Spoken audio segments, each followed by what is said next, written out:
শক্তির বিরুদ্ধে লড়াই করে যারা আহত হয়েছে, পঙ্গুত্ব বরণ করেছে, চোখের দৃষ্টি হারিয়েছে, যারা 9 দফা নিয়ে দাঁড়িয়েছে, যারা 1 দফা নিয়ে দাঁড়িয়েছে, যারা দেশকে এক হিংস্র স্বৈরাচারের হাত থেকে বাঁচিয়েছে, কৃতজ্ঞ চিত্তে স্মরণ করছি আপনাদের ভাই বোনদের, আপনাদের সন্তানদের যারা এই বিপ্লবে অংশগ্রহণ করেছে।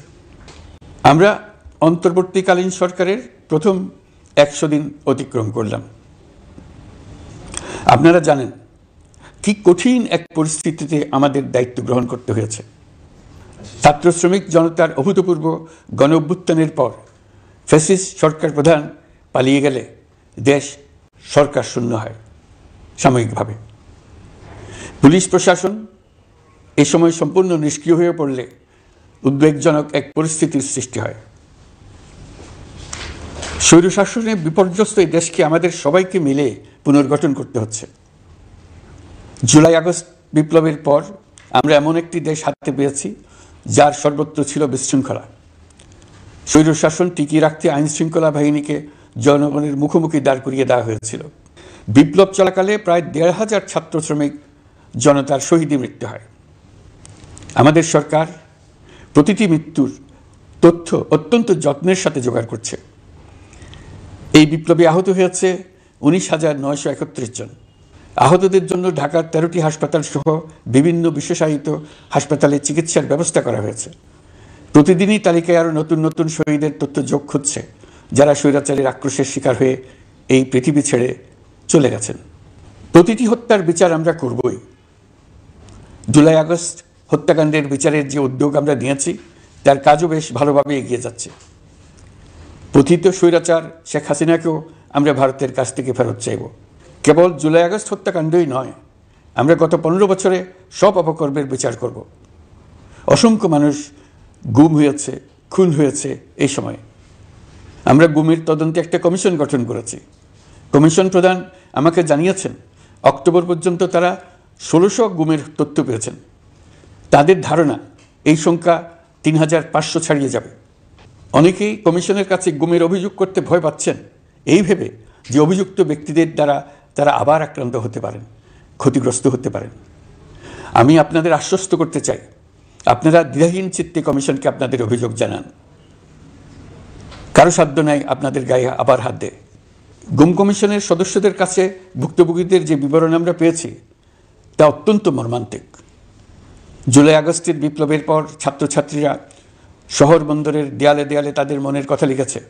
তাদেরও আগে যারা গুমের শিকার হয়েছে প্রতিটি গোপন আস্তানার দেয়ালে দেয়ালে তারা লিখে গেছেন তাদের কষ্টের মর্মস্পর্শী বিবরণ।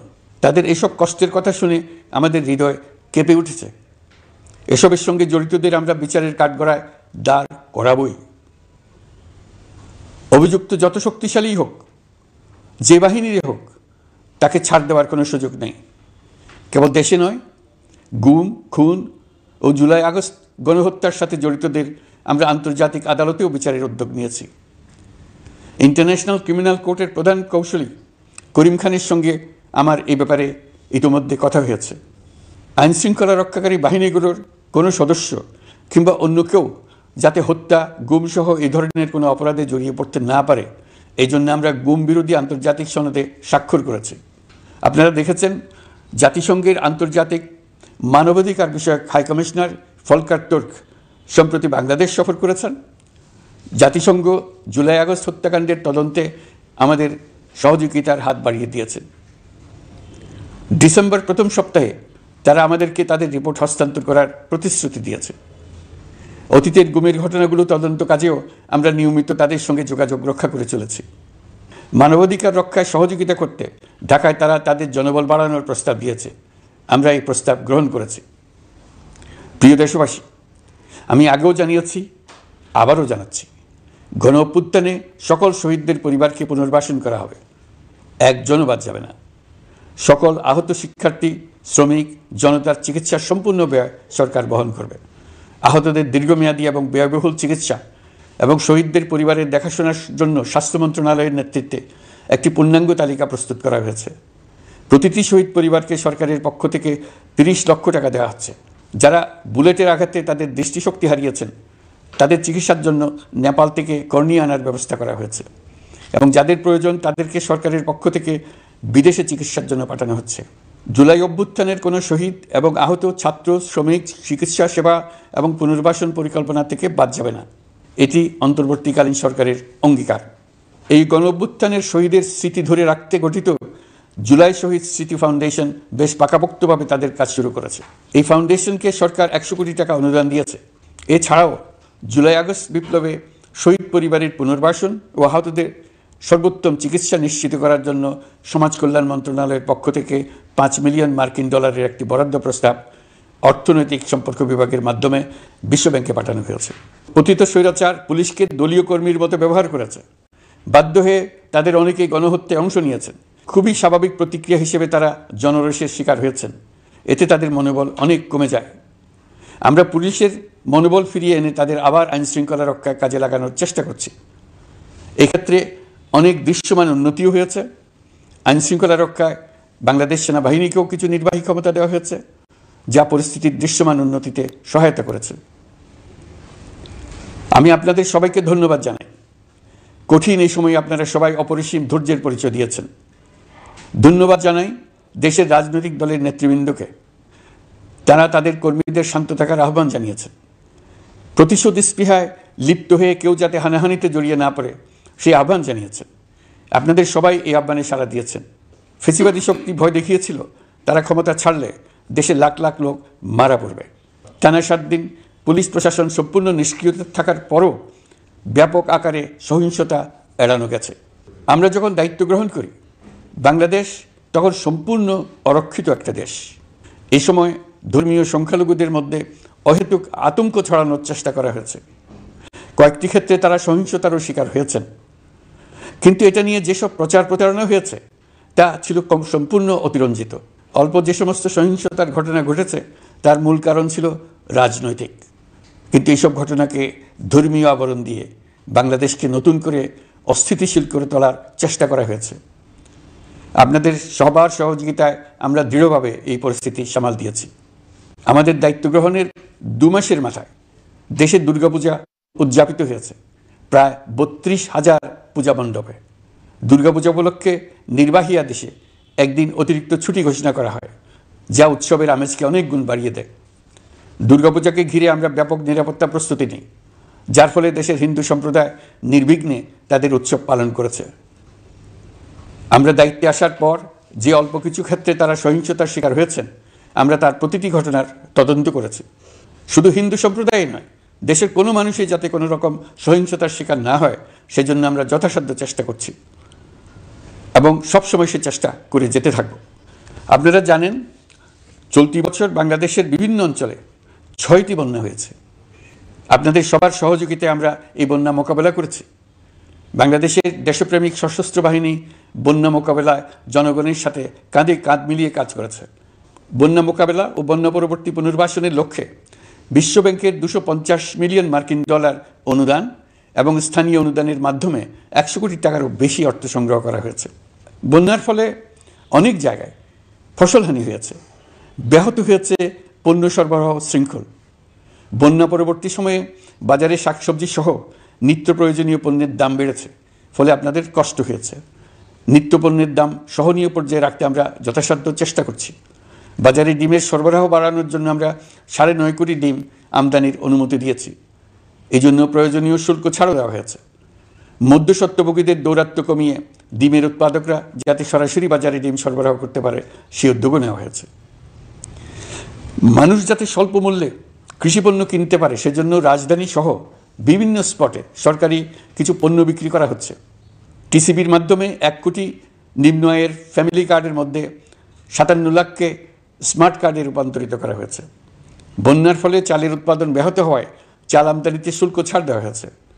আসন্ন রমজানে নিত্য প্রয়োজনীয় দ্রব্যের সরবরাহ এবং দাম যাতে স্বাভাবিক থাকে এই জন্য সরকারের বিভিন্ন কর্তৃপক্ষ ব্যবসায়ীদের সাথে নিয়মিত বৈঠক করে যাচ্ছে।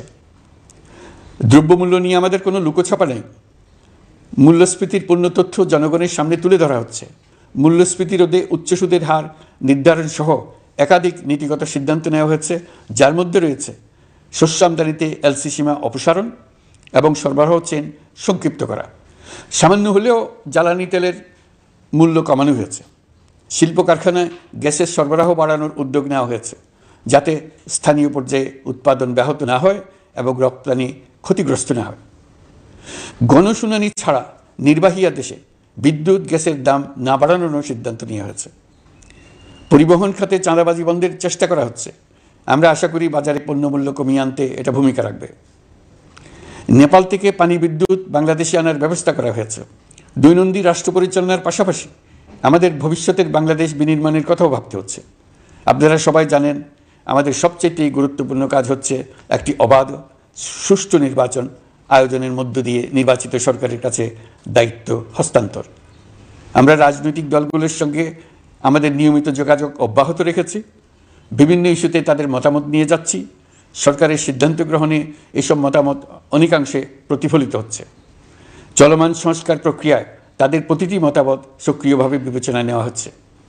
আমরা আশা করছি নির্ধারিত সময়ে ডিসেম্বর জানুয়ারির মধ্যেই সংস্কার কমিশনগুলো তাদের সুপারিশমালা সরকারের কাছে পেশ করতে পারবে। তাদের সুপারিশ নিয়ে আমরা রাজনৈতিক দলগুলোর সঙ্গে ক্রমাগতভাবে আলোচনায় বসব। সকলের ঐক্যমত্যের ভিত্তিতেই আমরা সংস্কার প্রস্তাব চূড়ান্ত করব। নির্বাচন কবে হবে এই প্রশ্ন আপনাদের সবার মনেই আছে, আমাদের মনেও সারাক্ষণ আছে। আপনারা লক্ষ্য করেছেন, নির্বাচন আয়োজনের লক্ষ্যে আমরা প্রয়োজনীয় পদক্ষেপ নিতে শুরু করেছি। কয়েকদিনের মধ্যে নির্বাচন কমিশন গঠন হয়ে যাবে। তারপর থেকে নির্বাচন আয়োজন করার সমস্ত দায়িত্ব তাদের উপর বর্তাবে। নির্বাচন কমিশন ভোটার তালিকা হালনাগাদ সহ আরও কিছু কাজ শুরু করে দিতে পারবে, যা একটা অবাধ নির্বাচনের সাথে সরাসরি সম্পৃক্ত। প্রথমবারের মতো প্রবাসী বাংলাদেশিরা পোস্টাল ব্যালটের মাধ্যমে যাতে তাদের ভোটাধিকার প্রয়োগ করতে পারে, সে লক্ষ্যেও সরকার কাজ করছে। তবে আমরা মনে করি না যে একটা নির্বাচন কমিশন গঠন করে দিলেই নির্বাচন আয়োজনে আমাদের দায়িত্ব শেষ।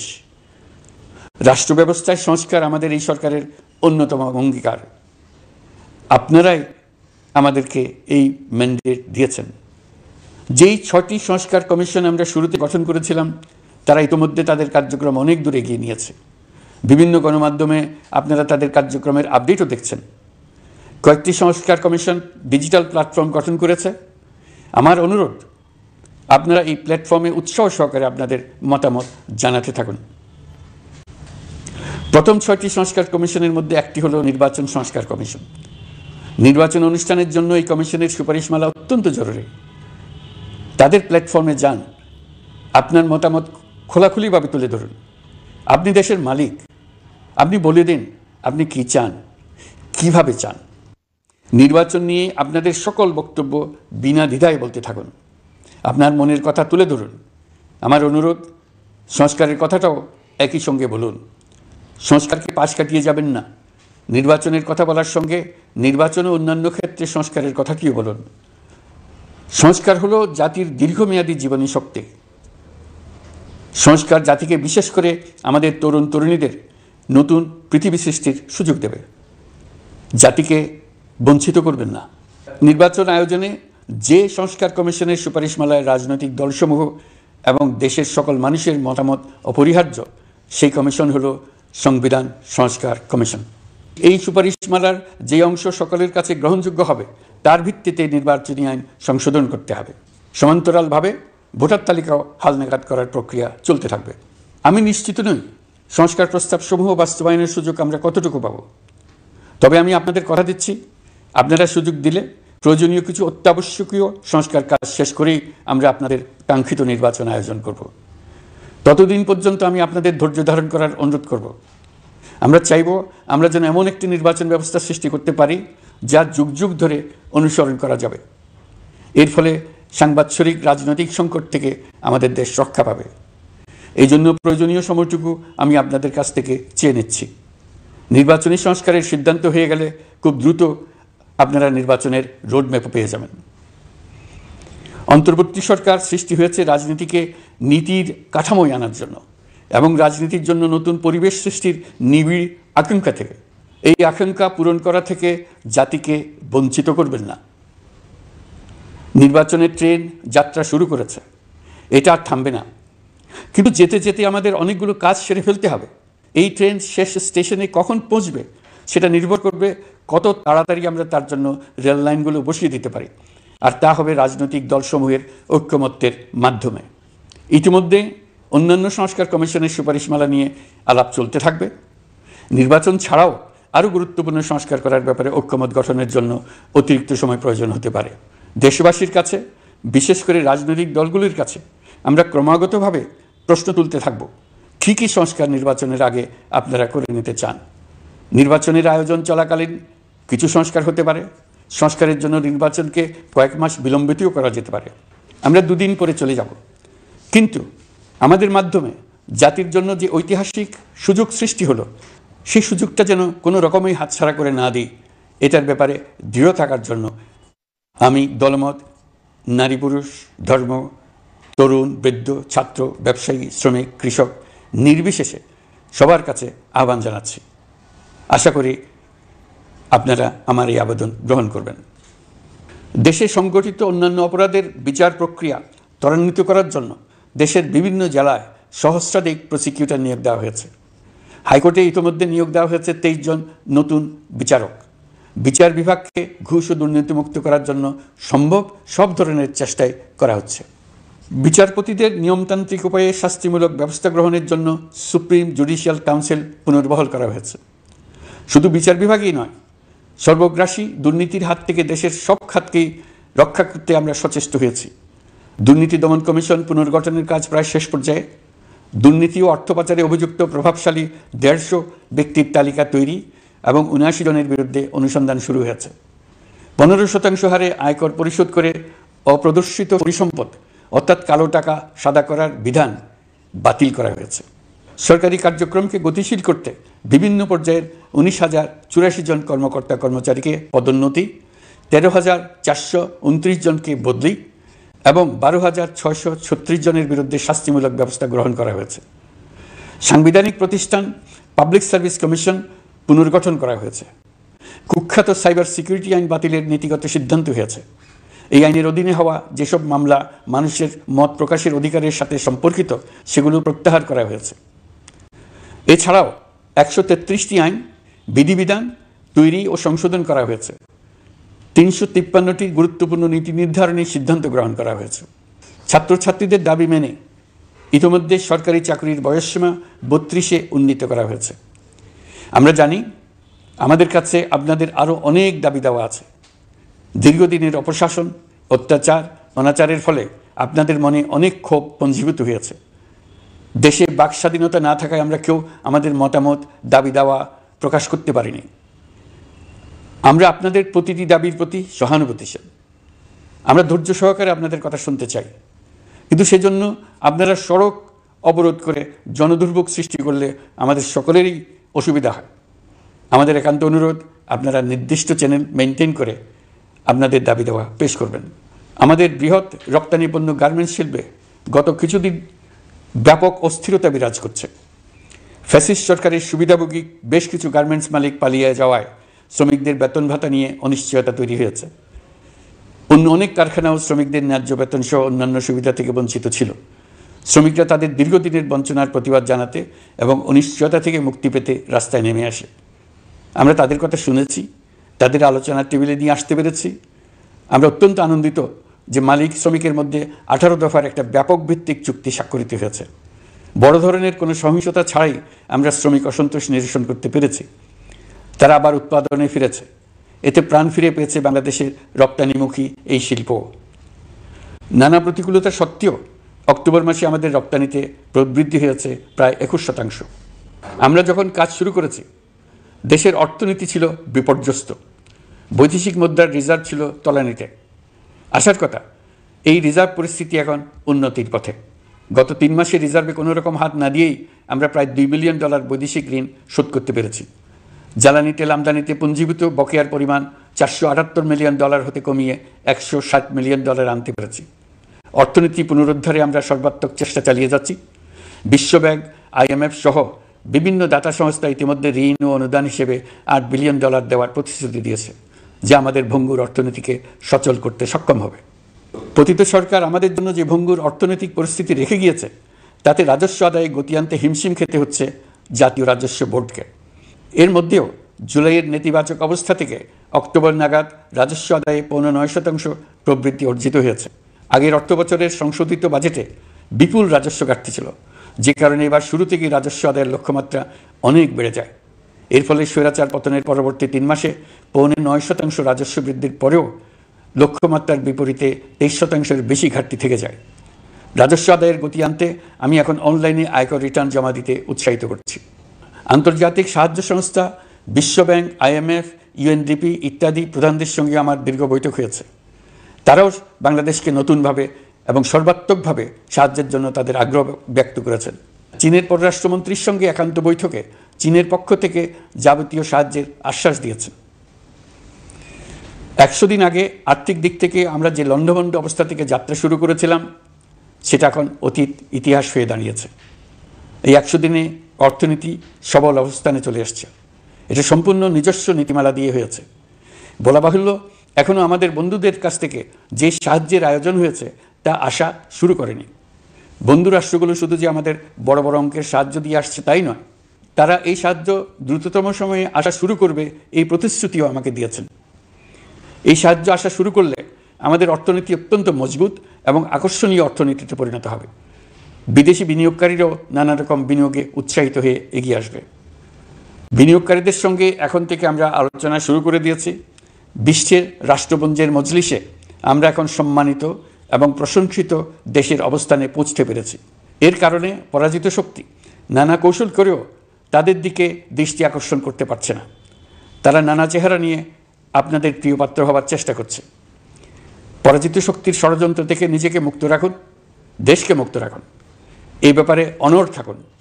এমন কিছু করবেন না যা তাদেরকে উৎসাহিত করতে সাহায্য করে। তাদেরকে সকল দিক থেকে নিরাশ করুন। সেটা নিশ্চিত করতে পারলে আমাদের আর কোনো বিষয়ে সংশয় করার প্রয়োজন নেই। সরকারের পক্ষ থেকে আমি নিশ্চয়তা দিচ্ছি, সকল প্রকার সীমাবদ্ধতা সত্ত্বেও আমরা আপনাদেরকে একটা মজবুত অর্থনীতি দিয়ে যাব। ভবিষ্যতে চলার পথকে সহজগম্য করে যাব। নাগরিক অধিকারসমূহ নিশ্চিত করে যাব। বিপক্ষ শক্তি যত শক্তিশালী হোক, নাশকতার যত রকম উদ্ভট পরিকল্পনাই করুক, সব কিছু নস্যাৎ করার জন্য প্রস্তুত থাকুন। এবার যে মুক্তি আমরা অর্জন করেছি তা আমাদের কাছ থেকে কেউ যেন ছিনিয়ে নিতে না পারে, তার জন্য সর্বমুহূর্তে প্রস্তুত থাকুন। আপনারা জেনেছেন, পতিত সরকার ও তার দোসররা প্রতি বছর দেশ থেকে 12 থেকে 15 বিলিয়ন ডলার পাচার করেছে। দুর্নীতি বিরোধী সংস্থা ট্রান্সপারেন্সি ইন্টারন্যাশনাল বাংলাদেশ সম্প্রতি এই তথ্য দিয়েছে। পাচার হয়ে যাওয়া এই অর্থ ফিরিয়ে আনার জন্য সম্ভব সকল ধরনের উদ্যোগ আমরা গ্রহণ করেছি। এই কাজে সফল হতে পারলে আমাদের অর্থনীতি আরও গতি পাবে। এই কাজে আমরা বিভিন্ন আন্তর্জাতিক সাহায্য সংস্থার সাহায্য দিচ্ছি। আমি ধন্যবাদ জানাতে চাই বিশ্ব নেতৃবৃন্দকেও। বাংলাদেশের এই সংকটময় সময়ে তারা প্রায় সবাই সহযোগিতার হাত বাড়িয়ে দিয়েছেন। আমি যখন সেপ্টেম্বরে জাতিসংঘের সাধারণ পরিষদের অধিবেশনে যোগ দিই, সে সময় মার্কিন যুক্তরাষ্ট্র, European Union, Canada, Italy, Holland, জাতিসংঘের মহাসচিব সহ বিশ্বের অনেক দেশের সরকার প্রধানের সঙ্গে আমার বৈঠক করার সুযোগ হয়। তারা স্বতঃস্ফূর্তভাবে আমাদের প্রতি সর্বাত্মক সহযোগিতা প্রদানের অঙ্গীকার ব্যক্ত করেছেন। নেপাল, মালদ্বীপ, পাকিস্তান সহ প্রতিবেশী বেশ কয়েকটি দেশের সরকার প্রধানের সঙ্গে আমার বৈঠক হয়েছে, যেখানে আমি সার্ককে পুনর্জীবিত করার কথা বলেছি। দেশে ফিরে আসার পর এইসব দেশের রাষ্ট্রদূতগণ যারা ঢাকায় আছেন, স্বতঃপ্রবৃত্ত হয়ে আমার সঙ্গে দেখা করে তাদের সরকার প্রধানদের অঙ্গীকার পুনর্ব্যক্ত করে গেছেন। তারা সম্পূর্ণ নতুনভাবে আমাদের জন্য সহায়তার নতুন ছক তৈরি করার কাজ শুরু করেছেন। যেসব রাষ্ট্রদূত দিল্লিতে অফিস করেন, তারা দিল্লি থেকে এসে দেখা করে গেছেন। ইউরোপিয়ান ইউনিয়নের 20 দেশের 20 জন রাষ্ট্রদূত দিল্লিতে থাকেন। 7 দেশের 7 রাষ্ট্রদূত ঢাকায় আছেন। দিল্লি থেকে একসঙ্গে 20 জন রাষ্ট্রদূত সহ মোট 27 রাষ্ট্রদূত সমবেতভাবে আমার সঙ্গে বৈঠক করার জন্য আগামী কয়েকদিনের মধ্যে ঢাকায় আসছেন। আগে কখনো ইউরোপিয়ান ইউনিয়নের 27 জন রাষ্ট্রদূত একত্র হয়ে সরকারের সঙ্গে আলোচনায় বসেনি। দিল্লি থেকে এই বিশাল সংখ্যক রাষ্ট্রদূত একসঙ্গে বৈঠক করার জন্য কোনোদিন আসেনি। এবার এই কাজটি করার পেছনে আছে ইউরোপিয়ান ইউনিয়নের সমর্থন প্রকাশ করা এবং অর্থনৈতিক ক্ষেত্রে উচ্চ পর্যায়ের সহযোগিতা গড়ে তোলা। ইতিমধ্যে আমার সঙ্গে দেখা করেছেন সৌদি আরব, সংযুক্ত আরব আমিরাত, ব্রাজিল, তুরস্ক, রাশিয়া, ফিনল্যান্ড, সিঙ্গাপুর, লিবিয়া সহ অনেক দেশের রাষ্ট্রদূত। দ্বিপাক্ষিক নানা সহযোগিতা সহ বাণিজ্য বিনিয়োগ বৃদ্ধির আশ্বাস তারা দিয়েছেন। আমরা প্রবাসী বাংলাদেশিদেরও বেসরকারি খাতে বিনিয়োগ করার জন্য আহ্বান জানাচ্ছি। বাংলাদেশের অর্থনৈতিক উন্নয়নে তরুণদের কর্মসংস্থানের মূলে রয়েছে বেসরকারি খাত। আমাদের বিনিয়োগ বোর্ডের নির্বাহী চেয়ারম্যান 2 শতাধিক বেসরকারি প্রতিষ্ঠানের প্রধান নির্বাহী, উদ্যোক্তা ও বিনিয়োগকারীর সঙ্গে পৃথক পৃথকভাবে বৈঠক করেছেন। নীতির ধারাবাহিকতার অভাব, সরকারি বেসরকারি পর্যায়ে মত বিনিময়ের অভাব, সরকারি অফিসের জটিল প্রক্রিয়া এবং সর্বোপরি দুর্নীতি বিদ্যমান বিনিয়োগকারীদের সমস্যায় ফেলেছে। বিনিয়োগকারীদের উদ্বেগ নিরসনে আমরা অনেকগুলো কাজ করেছি। ইতিমধ্যে সত্যিকারের ওয়ান স্টপ সার্ভিস চালু হয়েছে। বিনিয়োগ সংক্রান্ত চ্যালেঞ্জ সমাধানে আন্তঃমন্ত্রণালয় কমিটি গঠন করা হয়েছে। বেসরকারি খাতের উপদেষ্টা কাউন্সিল ও ডিজিটালাইজেশনের মাধ্যমে সরকারি অফিসে না এসে প্রয়োজনীয় কর্মসম্পাদনের পদক্ষেপ নেওয়া হয়েছে। বিনিয়োগ উন্নয়ন সংস্থা আমাদের অগ্রগতির বিষয়ে সবাইকে মাসিক ভিত্তিতে আপডেট করে যাচ্ছে। আমরা প্রবাসীদের কল্যাণে কাজ করছি। আমার অনুরোধে সংযুক্ত আরব আমিরাত সাজাপ্রাপ্ত 57 জন সহ অন্যান্য বাংলাদেশিকে মুক্তি দিয়েছে। এইসব বাংলাদেশি যাবজ্জীবন কারাবাসের ঝুঁকি নিয়ে ফেসিবাদের বিপক্ষে প্রতিবাদ করেছিল। বাংলাদেশিরা এরকম প্রতিবাদ আরও অনেক দেশেই করেছেন। আমরা তাদের প্রতি কৃতজ্ঞ। কয়েকদিন আগে বাকুতে সংযুক্ত আরব আমিরাতের প্রেসিডেন্ট জনাব শেখ মোহাম্মদ বিন জায়েদ আল নাহিয়ানের সঙ্গে আমার কথা হয়েছে। তাকে বাংলাদেশের পক্ষ থেকে ধন্যবাদ জানিয়েছি। তিনি বলেছেন, বাংলাদেশের জন্য যে কোনো সাহায্য লাগলে আমি যেন তাকে জানাই। প্রবাসীদের কল্যাণে আমাদের সরকার সম্ভব সব ধরনের উদ্যোগ গ্রহণ করে যাচ্ছে। আপনারা জানেন, মালয়েশিয়ার প্রধানমন্ত্রী আনোয়ার ইব্রাহিম সম্প্রতি বাংলাদেশ সফর করেছেন। 18,000 বাংলাদেশি যারা সব ধরনের আনুষ্ঠানিকতা মেনে চলার পরেও স্বৈরাচারী সরকারের অব্যবস্থাপনার জন্য মালয়েশিয়া যেতে পারেন নাই, তিনি তাদের জন্য মালয়েশিয়ার দ্বার আবার উন্মুক্ত করার আশ্বাস দিয়েছেন। এই লক্ষ্যে আমরা কাজও শুরু করেছি। আপনারা জেনে থাকবেন, মালয়েশিয়া আগামী বছর দক্ষিণ পূর্ব এশিয়ার আঞ্চলিক সহযোগিতা সংস্থা আসিয়ানের চেয়ারম্যানের দায়িত্ব নিতে যাচ্ছে। আমরা ইতিমধ্যে আসিয়ানের সদস্যপদের জন্য আবেদন করেছি। মালয়েশিয়ার প্রধানমন্ত্রী আমাদের আবেদন সক্রিয়ভাবে বিবেচনার আশ্বাস দিয়েছেন। একই ধরনের আশ্বাস আমরা পেয়েছি ইন্দোনেশিয়া থেকেও। ইন্দোনেশিয়ার পক্ষ থেকে সে দেশে রাষ্ট্রীয় সফরে যাওয়ার জন্য আমাকে অনুরোধ করেছে। সৌদি আরব সহ বিশ্বের আরও অনেক দেশ আমাদের সঙ্গে সহযোগিতা বৃদ্ধির প্রস্তাব দিয়েছে। প্রথমবারের মতো ওআইসি সদর দপ্তরে আমরা স্থায়ীভাবে রাষ্ট্রদূত নিয়োগ দিয়েছি। তুরস্কের রাষ্ট্রপতি রিসেপ তাইয়েপ এরদোগানের সাথে আগে আমার টেলিফোনে আলাপ হয়েছে। এবার COP29 সম্মেলনে গিয়ে তিনিও তার স্ত্রীর সঙ্গে অত্যন্ত অন্তরঙ্গ পরিবেশে আলোচনা হয়েছে। বাংলাদেশের প্রতি তার বিশেষ সমর্থনের কথা তিনি বারবার প্রকাশ করেছেন। তুরস্কের একটি বাণিজ্য প্রতিনিধি দল ইতিমধ্যে বাংলাদেশ সফর করেছে। তুরস্ক এদেশের সঙ্গে অর্থনৈতিক সম্পর্ক উন্নয়নের জন্য টার্কিশ ইনভেস্টমেন্ট অথরিটি বা টিকা একটি অফিস ঢাকায় স্থাপনের জন্য ঘোষণা দিয়েছে। এর মাধ্যমে তুরস্কের বিনিয়োগ ও বাণিজ্য বৃদ্ধির উদ্যোগ নেওয়া হবে। এ উদ্দেশ্যে চলতি মাসে একটি উচ্চ ক্ষমতা সম্পন্ন দল তুরস্ক থেকে বাংলাদেশে আসছেন। প্রিয় দেশবাসী, নতুন হজ প্যাকেজ ঘোষণা করা হয়েছে। তাতে হজের ব্যয় 1 লাখ টাকারও বেশি কমিয়ে আনা হয়েছে। পাশাপাশি আমরা এই সিদ্ধান্ত গ্রহণ করেছি, এই বছর সরকারি খরচে কাউকে হজে পাঠানো হবে না। আমরা নতুন বাংলাদেশকে একটা পরিবেশ বান্ধব এবং জীব বৈচিত্র্যময় দেশ হিসেবে গড়ে তোলার উদ্যোগ নিয়েছি। এটি তরুণদের আকাঙ্ক্ষা, আমাদের সবারই আকাঙ্ক্ষা। সেই লক্ষ্যে আমি প্রথমেই একটি ক্ষুদ্র পদক্ষেপ নিয়েছি। সমগ্র সচিবালয়ে প্লাস্টিকের পানির বোতল ব্যবহার নিষিদ্ধ করেছি। ইতিমধ্যে সুপার শপগুলোতে পলিথিনের শপিং ব্যাগ ব্যবহার বন্ধ করার উদ্যোগ নেওয়া হয়েছে। গত কয়েক দশকে যে পরিমাণ নদী দূষণ হয়েছে, আমরা তা বন্ধ করার উদ্যোগ নিয়েছি। আপনারা সবাই অবগত আছেন, জলবায়ু পরিবর্তন আমাদের জীবনযাত্রার জন্য কীরকম হুমকি হয়ে আসছে। গত 1 বছরে বাংলাদেশ প্রায় 15টি প্রাকৃতিক দুর্যোগের শিকার হয়েছে। মানুষের সৃষ্ট নানাবিধ দুর্যোগের পাশাপাশি এসব প্রাকৃতিক দুর্যোগের বিপক্ষেও আমাদের লড়তে হচ্ছে। আজারবাইজানে জলবায়ু সম্মেলনে বিশ্ব নেতৃবৃন্দকে আমি আমার উদ্যোগের কথা জানিয়েছি। সেখানে জাতিসংঘের মহাসচিব, ইউরোপ, এশিয়া, আফ্রিকার অনেক সরকার প্রধানের সঙ্গে আমার দেখা হয়েছে। যতটুকু আলাপ আলোচনা সম্ভব হয়েছে, আমি সবার কাছে জলবায়ুর প্রতিকূল প্রভাব মোকাবেলা সহ গণতান্ত্রিক উত্তরণের পথে বাংলাদেশের অগ্রযাত্রায় সহযোগিতা চেয়েছি। তারা সবাই সহযোগিতার অঙ্গীকার করেছেন। গত 100 দিনে আমরা অনেক কল্যাণমূলক কাজ করেছি, যা এখানে স্বল্প পরিসরে বর্ণনা করা সম্ভব নয়। আমাদের সরকার স্বচ্ছতা ও জবাবদিহিতায় বিশ্বাসী। তাই আমি সরকারের সকল মন্ত্রণালয়কে নির্দেশ দিয়েছি তাদের নিজ নিজ কাজের বিস্তারিত বিবরণ নিজেদের ওয়েবসাইট ও সামাজিক যোগাযোগ মাধ্যমে প্রকাশ করার জন্য। আমি আমার দপ্তরকেও বলেছি, সরকারের সব কাজের বিবরণ যাতে জনগণ জানতে পারে, এই জন্য যেন প্রয়োজনীয় পদক্ষেপ নেওয়া হয়। এই সরকারকে ব্যর্থ করার জন্য, অকার্যকর করার জন্য বিশাল অর্থে বিশ্বব্যাপী এবং দেশের প্রতিটি স্থানে, প্রতিটি প্রতিষ্ঠানে এক মহাপরিকল্পনা প্রতি মুহূর্তে কার্যকর রয়েছে। তাদের একটি বড় প্রচেষ্টা হচ্ছে আমাদের মধ্যে বিভেদ সৃষ্টি করা। পতিত সরকারের নেতৃবৃন্দ যারা এদেশ থেকে বিপুল পরিমাণ অর্থ পাচার করে নিয়ে গেছে, সেই অর্থে বলিয়ান হয়ে তারা দেশে ফিরে আসার জন্য চেষ্টা করে যাচ্ছে। তাদেরকে কিছুতেই সফল হতে দেবেন না। তারা সফল হওয়া মানে জাতির মৃত্যু, জাতি হিসেবে আমাদের অবসান। সাবধান থাকুন। তাদের সকল হীন প্রচেষ্টাকে আমাদের ঐক্যের মাধ্যমে নস্যাৎ করে দেন, যেভাবে নস্যাৎ করেছিলেন তাদের বন্দুকের গুলিকে, তাদের আয়নাঘরকে, প্রতি পায়ে তাদের অনাচারের শিকলকে। এই ব্যাপারে সবাই একমত থাকুন, ঐক্যবদ্ধ থাকুন। আপনারা সবাই ভালো থাকবেন। দেশের সকল শিশু, কিশোর কিশোরী, তরুণ তরুণী, ছাত্রছাত্রী, বয়স্ক, বৃদ্ধ, পুরুষ, মহিলা সবাইকে আমার সালাম জানাচ্ছি। আসসালামু আলাইকুম। মহান আল্লাহ আমাদের সহায় হন। খুদা হাফেজ।